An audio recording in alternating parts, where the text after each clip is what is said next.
कि आखिर क्यों केदारनाथ में भाई साहब ये महंगाई लोग झेलते हैं, इसका क्या कारण है? ऐसा क्या कारण है कि केदारनाथ में एक दूसरे से लड़ाई हो जाती है?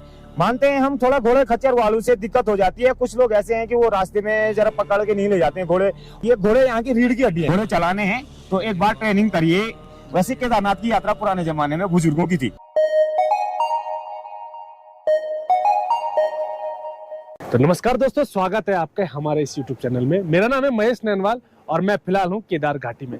और आप लोगों के बहुत सारे कमेंट आ रहे थे पिछले कुछ दिनों से, तो आज वो सारे आपके कमेंट के जवाब मैं आपको देने वाला हूँ। और मेरे साथ है आज हमारे एक पहाड़ी भाई। भाई साहब नमस्कार। नमस्कार। कैसे हो भाई साहब आप? सब बढ़िया, आप कैसे हैं? जी, तो अपना थोड़ा परिचय दीजिए आप हमारे सब्सक्राइबरों को भी। नमस्कार दोस्तों, मेरा नाम है राज सिंह तंदोरी और आप सभी जो भी जितने भी वीडियो देखते हैं आप सभी को मेरा नमस्कार। और मैं केदारनाथ यात्रा की अपडेटिंग करते रहता हूँ और भैया से इसी साल मेरी मुलाकात हुई और दोस्ती हो गई। तो भाई साहब आज केदारनाथ जा रहे हैं तो मेरे से मुलाकात करके ही जा रहे हैं। तो भाई साहब बहुत बहुत अच्छा लगा आप लोग आए, आप मिल गए। बिल्कुल बिल्कुल। और तो दोस्तों राय भाई का भी एक YouTube चैनल है, राय भाई ब्लॉग नाम से, एक बार विजिट करना। आपको पर डे केदारनाथ की अपडेट इनके चैनल में मिल जाएगी। तो आपके सवाल थे, बहुत सारे लोग मुझे कमेंट कर रहे थे कि महेश भाई केदारनाथ में महंगाई क्यों है, आखिर क्यों जो बाहर से श्रद्धालु लोग आते हैं वो केदारनाथ में महंगाई की मार झेलते हैं। तो हम इस टॉपिक पे बात करेंगे आज।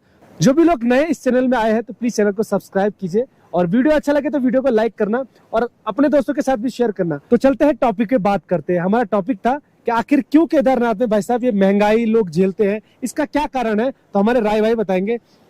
भाई साहब सबसे पहले तो केदारनाथ जो धाम है वो एक ऐसी जगह बसा हुआ है, बाबा का मंदिर, कि जो और अन्यत्र जगहों से काफी डिफिकल्ट है।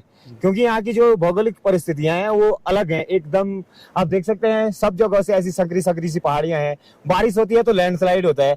सबसे बड़ी बात एक तो डिफिकल्ट बहुत एरिया है। और जो सामान है भाई साहब वो सब हम लोगों को गुप्त काशी, ऋषिकेश, श्रीनगर, रुद्रप्रयाग सब जगहों से कैरी करना पड़ता है। और उसको कैरी करना पड़ता है तो उसको फिर हमें सोनप्रयाग तक लाना पड़ता है। प्रयाग से आगे गौरीकुंड तक आपको पता ही है, वहां से शटल सेवा का है तो हमारा सामान वहीं उतर जाता है। वहां से फिर दूसरी गाड़ी में गौरीकुंड लाना पड़ता है। फिर गौरीकुंड में आके वहां से घोड़े करने पड़ते हैं भैया। और घोड़ों का किराया ही जैसे जैसे जाते हैं केदारनाथ जाते जाते रहते हैं तो महंगा महंगा होता जाता है। केदारनाथ तक 3000 किराया हो जाता है। और जब पानी का हम बेटी लाते हैं तो उसमें आती है, एक घोड़े पे आती है यहाँ पे, जैसे हम यहीं तक लाते हैं उसमें 5 बेटी आती है पानी की, 12 पंजे 60 बोतल आती है। अब 60 बोतलों को हम 20 रुपए करके नीचे परचेज करते हैं, उसको वहां से 3-4 बार उसका भाड़ा दे दे के फिर यहाँ पहुंचते पहुंचते वो हमको 55 के लगभग पहुंच जाती है। क्योंकि उसका 2200-2000 किराया भी देना है 60 बोतलों का, तो वो बहुत ज्यादा महंगा हो जाता है। तो इसलिए यहाँ पे जो महंगाई है ना वो बढ़ जाती है और लोगों को लगता है कि महंगाई इतनी ज्यादा है। वैसे इतनी ज्यादा महंगाई है नहीं और ये इस यहाँ की परिस्थिति के हिसाब से ही है। और अगर यहाँ पे जो रेट हैं, अगर शायद गवर्नमेंट ने इतने ज्यादा हाई नहीं किए होते, जो घोड़े खच्चरों के रेट है, यहाँ का किराया भाड़ा है और जो यहाँ से गवर्नमेंट टैक्सेस लेती है वो अगर इतने ज्यादा नहीं होते तो शायद इस पे थोड़ा कंट्रोल हो सकता था। जी जी जी। तो दोस्तों जो यहाँ पे सामान आता है वो काफी ज्यादा डिफिकल्ट होता है, क्योंकि यहाँ पे जो सामान लाते हैं तो घोड़ा खच्चर लाएंगे या फिर नेपाली जो दाई लोग हैं तो उनका जो यहाँ का किराया पड़ता है एक्चुअली 2000-2500-3000 के आसपास। तो वो किराया ऐड होके हम सामान में भाई साहब यहाँ पे बिल्कुल सामान बेचते हैं। तो बहुत सारे लोग हमको मतलब कमेंट में बोल लेते हैं कि भैया आप लोग वहाँ पे लूटते हैं। हमारे राय भाई साहब की भी दुकान है, आप लोग अगर कोई मुझे पर्सनली जानता है तो आपको पता होगा, हमारा भी एक छोटा सा कैफे है। तो बहुत सारे लोग मिलते हैं, बोलते हैं कि आप यहाँ पे लूट रहे हैं। तो भैया हम लूट नहीं रहे हैं, एक उसमें किराया ऐड करके आपको सेल करते हैं। भैया ये लूटने वाला यहाँ पे काम नहीं होता है। ये आप ये लोग मान के चलो कि यहाँ पे सेवा दी जाती है। क्योंकि ऐसी सिचुएशन में जब यहाँ बारिश होती है, आंधी तूफान हवा कुछ भी होता है ना, तो तब यहाँ रहना मुश्किल हो जाता है। और आप नीचे से आते हैं तो हमारे जेब में एक पर्स होता है ना, ये एक फोन होता है ना, ये भी कभी कभी भारी लगता है जेब में, इतना भारी लगता है कि मन करता है इसको नीचे फेंक दें।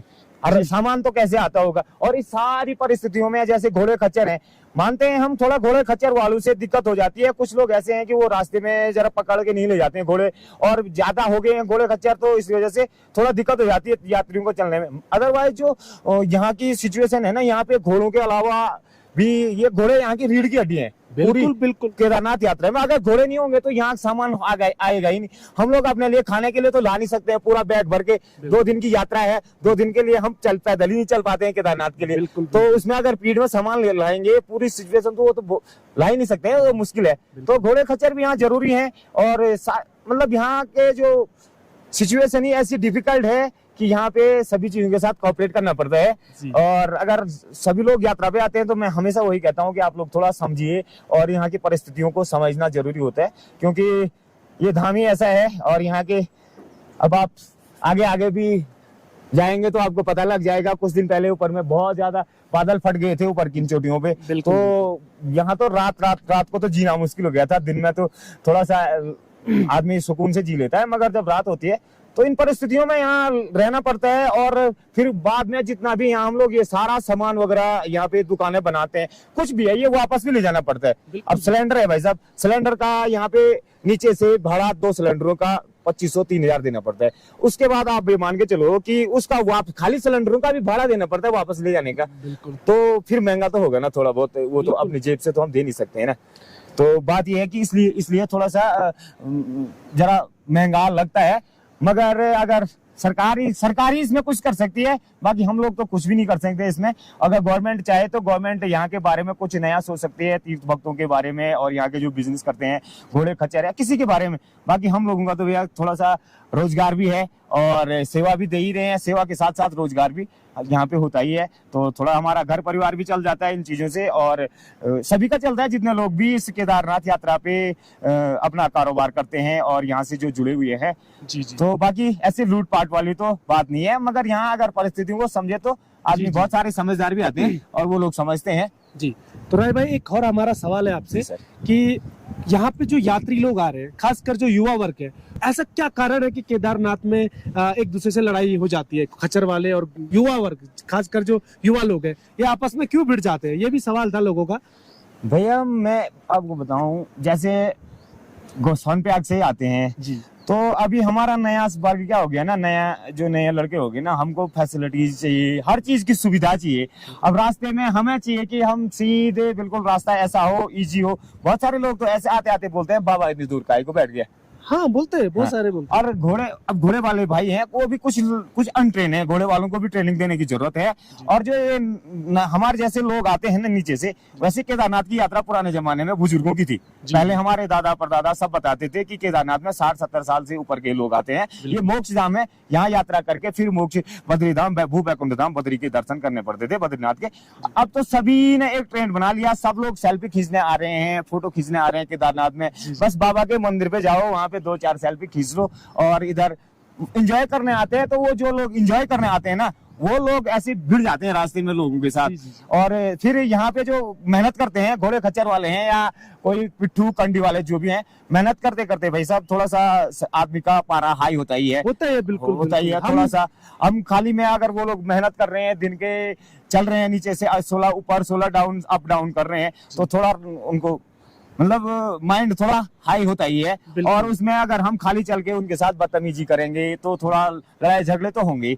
मगर मैं चाहता हूँ जो हमारे भाई लोग हमारे उम्र के या छोटे जो भी आते हैं, तो वो लोग आए और यहाँ की परिस्थितियों को समझे, ना ही घोड़े वालों के साथ बदतमीजी करें। और घोड़े वालों से भी मैं कहना चाहता हूँ कि आप लोग भैया, अगर आप को घोड़े चलाने हैं तो एक बार ट्रेनिंग करिए बढ़िया ढंग से। घोड़े वालों को भाई साहब ट्रेनिंग देने की जरूरत है यहाँ पे, ये चीज भी मैं बता दूंगा आपको, क्योंकि यहाँ पे कुछ चीजें ऐसी हैं, इनको थोड़ा डेवलप करना ही पड़ेगा, अदरवाइज ये डाउन डाउन डाउन डाउन होती जाएंगी। बहुत साल पहले ऐसे होते थे कि हम लोग घोड़े चलाते थे तो हमको 1-2 साल पहले किसी और के साथ सीखना पड़ता था कि घोड़े ऐसे चलाते हैं, रास्ते में ऐसी बात की जाती। अब तो सभी ने एक ट्रेंड पकड़ दिया, छोटे बच्चे से लेकर मतलब कोई भी है वो आ रहा है, घोड़े खरीद रहा है, उनको पता ही नहीं है कि घोड़े का नाल कहाँ लगता है, कैसे नाल लगता है, कोई उल्टा भी लगा देता है ना। बहुत सारी चीजें हो जाती है। तो इस वजह से मेरे को लगता है कि सामंजस्य आपस में नहीं बैठ पाता है, और खास करके नए लड़कों का, और आपस में गर्मी हो जाती है, नया खून होता है। और जो बुजुर्ग होते हैं वो लड़ते नहीं है, वो फालतू बोलते हैं, वो फालतू नहीं बोलते हैं, वो यहाँ की परिस्थितियों को समझते हैं, उनको पता है कि आदमी किस तरीके से यहाँ पे सर्वाइव कर रहा है। तो यही बात है, बाकी ऐसे ज्यादा कुछ वाली बात नहीं है कि इतना ज्यादा कोई सब लोग लड़ते हैं। तो ऑक्सीजन की भी कमी है यहाँ पे, ऑक्सीजन की थोड़ा यहाँ से ऊपर जाते 2 किलोमीटर जाने के बाद थोड़ा पेड़ कम हो जाते हैं, तो वहाँ के बाद केदारनाथ में काफी थोड़ा हो जाती है, अब धीरे धीरे करके। और जो खच्चर के साथ जो लड़का चल रहा है वो जरूरी नहीं कि वो अनपढ़ गवार है, आजकल ग्रेजुएट यहाँ तक कि पोस्ट ग्रेजुएट भी खच्चर चला रहे हैं यहाँ पे, चला रहे हैं। तो भैया आप उनको एक रिस्पेक्ट दीजिए, हाँ। क्योंकि वो घोड़े के साथ घोड़ा बन रहे हैं। बिल्कुल बिल्कुल बनने, अब बनना भी पड़ता है भैया, जानवर के साथ जानवर बन के ही जानवर को क्योंकि समझा आप जाता लोग है। तो बैठ के जा रहे हो, हाँ। वो लोग पैदल चल रहे हैं, घोड़े के साथ साथ कदम बिल्कुल। मिला के चल रहे हैं। उन तो लोगों ने समझने की कोशिश करो, वो हर दिन परिस्थितियों चलते को। हैं, हम तो एक दिन, अगर हम लोग आप लोग आते हैं तो एक ही दिन जाएंगे, बिल्कुल बिल्कुल एक दिन 2 दिन, तो वो लोग तो हमेशा आ रहे हैं जा रहे हैं ना, बिल्कुल है ना, उनको भी पता है। मगर कुछ घोड़े वालों को भी ट्रेनिंग देने की जरूरत है। हाँ, और जरूर बाकी थोड़ा सा इज्जत से बात करने इज्जत की भी से, जरूरत है। हाँ, बिल्कुल, बिल्कुल। और खासकर युवा वर्गों से मेरा निवेदन है कि भैया आप लोग जब भी आ रहे हो जी, थोड़ा शांति बनाए शांति रखो, से। क्योंकि ये और- जो धाम है ज्यादातर बुजुर्गों के लिए, जी। युवा वर्ग भी आप, क्योंकि ट्रेंड आ गया कि भाई सब लोग आ रहे सब हैं। लोग कुछ आ लोग कह रहे राय भाई मेरे से कि अभी हम जवान है, अभी हम चल सकते हैं, इसलिए हाँ। हम आगे, आगे। क्योंकि मेरा भी शॉप है, मैं वहाँ पे बहुत सारे लोगों से बात करते रहता हूँ। हाँ। तो मैंने कहा ठीक है, तो उसके बाद लड़ो मत, लड़ो। आओ, वेलकम है सबका आओ, वेलकम। केदारनाथ में, क्योंकि बाबा सबका है, सबका है। हमारा है, आपका है, बुजुर्गों का है, बिल्कुल, जवान का है, बिल्कुल। सबका है, लेकिन प्यार मोहब्बत से आओ, सामने वाले को समझने की कोशिश करो। जी। यहाँ पे जो भी दुकानदार है वो अपने बच्चों और अपने बीवियों को छोड़ के यहाँ पे रह रहे हैं रह रहे हैं, दो बिल्कुल। पैसे कमाने के लिए, क्योंकि देखो उत्तराखंड में उतना रोजगार नहीं है, पहाड़ी क्षेत्र है, उतनी कंपनीज नहीं है, उतना इंडस्ट्री नहीं है, तो लोग अपना छोटा सा स्टार्टअप करके यहाँ पे अपने बीवी बच्चों को पालते जी, हैं, वो सारा रिस्क लेके, तो थोड़ा सा 2 पैसा कमाने के लिए हर कोई यहाँ पे आता है। परिस्थितियां ही यहाँ की ऐसी हैं। अभी देखो 2013 के बाद तो यहाँ के हालात इतने डिफरेंट हो गए, और रास्ता 2013 से पहले 14 किलोमीटर का था, अभी 2013 के बाद 16 किलोमीटर हो गया, 2 किलोमीटर का रास्ता। कुछ लोगों को ये 16 किलोमीटर का 40 लगता है। हाँ, मेरे से भी ये सवाल कमेंट में भी आया था। एक्चुअली मैं अपनी वीडियो में बताता हूँ, हर वीडियो में बताया कि केदारनाथ का जो ट्रैक है गौरी कुंड से केदारनाथ तक 16 किलोमीटर का है, लेकिन कुछ लोग मेरी दुकान में आके बोलते हैं राय साहब कि 24 किलोमीटर है, हाँ। कोई 22 बताता है, कोई 18 बताता है, कोई एक दिन 40 बताता 40, है। हाँ। तो भैया 40 किलोमीटर है। मैंने कहा भैया गलत इन्फॉर्मेशन मत दीजिए। मत दीजिए। www.केदारनाथ टेम्पल का जो बिल्कुल, वेबसाइट है उस पे मेंशन किया हुआ है कि केदारनाथ का जो ट्रैक डिस्टेंस है वो मात्र 16 किलोमीटर का है। पुराना रास्ता ये नीचे से रामबाड़ा, वो लास्ट में जहाँ पे वो यहाँ से था, ठीक है, सामने से ये यहाँ से, और यहाँ बीच में देखो छोटी थोड़ा सा वाला ना? रेलिंग बची हुई है जी, बीच जी, में, ये वाला। और बाकी यहाँ से सीधे वहाँ ऊपर सोंग चट्टी तक, वहां तक था, वहीं तक था रास्ता। अभी भी ऊपर कुछ रास्ता बचा हाँ, हुआ है। वहां से गरुड़ चट्टी जाने के लिए, रामानंद आश्रम जाने के लिए यहाँ ऊपर से वहीं से कनेक्टिविटी दी गई है, जी छोटा सा पुल है, और इसलिए उस वहां से भी अभी कुछ लोग जाते हैं, कभी गरुड़ चट्टी जाते हैं। जी, जी। अदरवाइज वहां से नीचे का तो सारा नक्शा ही चेंज हो गया भाई साहब। केदारनाथ यात्रा मतलब काफी सुकूनों भरी भी है और काफी कष्टों भरी भी है। ये चीज दिमाग से बिल्कुल हटा दीजिए कि यहाँ पे महंगाई है, यहाँ पे परिस्थितियां ऐसी हैं, इस वजह से महंगाई हो जाती है। बाकी आप लोग बड़े खुले दिल से यात्रा करिए। तो दोस्तों वीडियो को ज्यादा ना खींचते हुए इस वीडियो को यहीं पे एंड करते हैं। आई होप आपको ये वीडियो अच्छी लगी हो। अच्छी लगी तो लाइक शेयर और पहली बार आए तो सब्सक्राइब करके जाना। धन्यवाद, नमस्कार, जय बाबा ठीक है। के।